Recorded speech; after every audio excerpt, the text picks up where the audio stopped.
हम सबको इन बातों को ध्यान में रखना होगा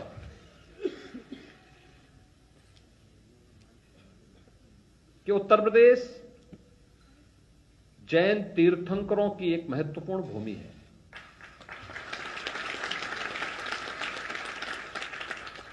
भगवान ऋषभ देव अयोध्या के पहले राजा थे।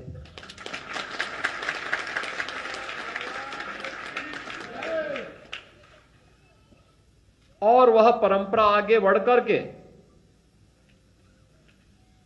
तो आप देखेंगे अयोध्या में ही 4 तीर्थंकर पैदा हुए, 5 तीर्थंकर पैदा हुए, और काशी में भी 4 तीर्थंकर, काशी में, वाराणसी में। देखिए, जो सबसे प्राचीन नगरी है हमारी अयोध्या, काशी, इन्हीं क्षेत्रों में पैदा हुई। और यहीं से उन्होंने मुक्ति का मार्ग प्रशस्त किया। ऋषभ देव की ही परंपरा में, भगवान ऋषभ देव की ही परंपरा में भगवान मनु पैदा हुए थे, जिन्होंने मानव धर्म की रचना करके पूरी सृष्टि के अंदर इस परंपरा को आगे बढ़ाया था। और उसी परंपरा में भगवान राम का जन्म हुआ था।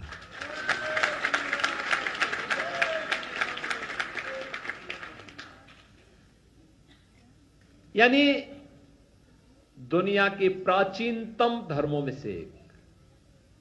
लोगों के पास तो गिनने के लिए है, हमारे पास तो हम गिनती में नहीं गिनते उसको। आप अनुमान करिए, भगवान ऋषभ देव की परंपरा है, हजारों हजार वर्ष पुरानी परंपरा है। जब दुनिया के सामने कुछ भी नहीं था, अंधकार था, तब एक राजा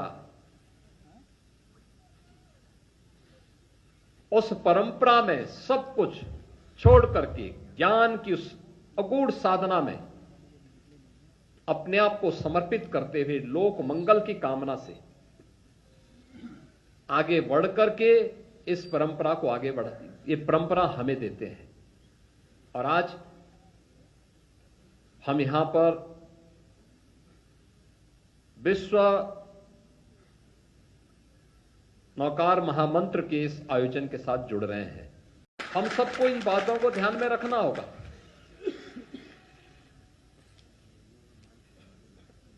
कि उत्तर प्रदेश जैन तीर्थंकरों की एक महत्वपूर्ण भूमि है।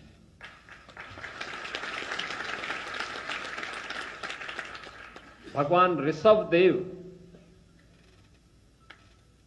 अयोध्या के पहले राजा थे।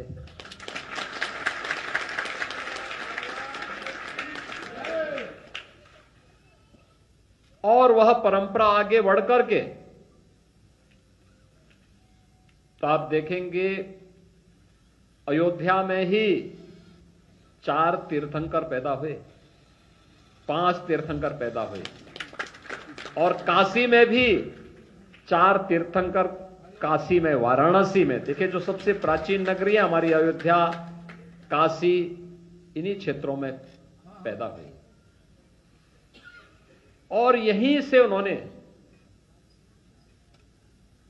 मुक्ति का मार्ग प्रशस्त किया। ऋषभ देव की ही परंपरा में, भगवान ऋषभ देव की ही परंपरा में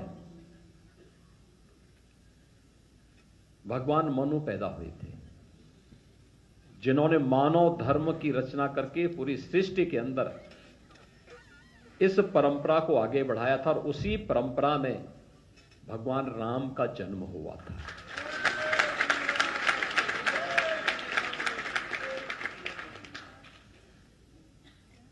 यानी दुनिया के प्राचीनतम धर्मों में से एक। लोगों के पास तो गिनने के लिए है, हमारे पास तो हम गिनती में नहीं गिनते उसको। आप अनुमान करिए, भगवान ऋषभ देव की परंपरा है, हजारों हजार वर्ष पुरानी परंपरा है।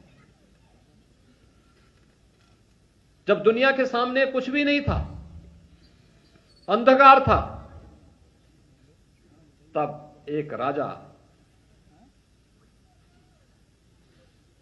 उस परंपरा में सब कुछ छोड़ करके ज्ञान की उस अगूढ़ साधना में अपने आप को समर्पित करते हुए लोक मंगल की कामना से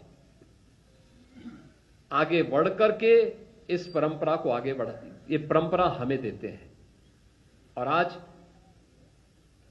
हम यहां पर विश्व नौकार महामंत्र के इस आयोजन के साथ जुड़ रहे हैं।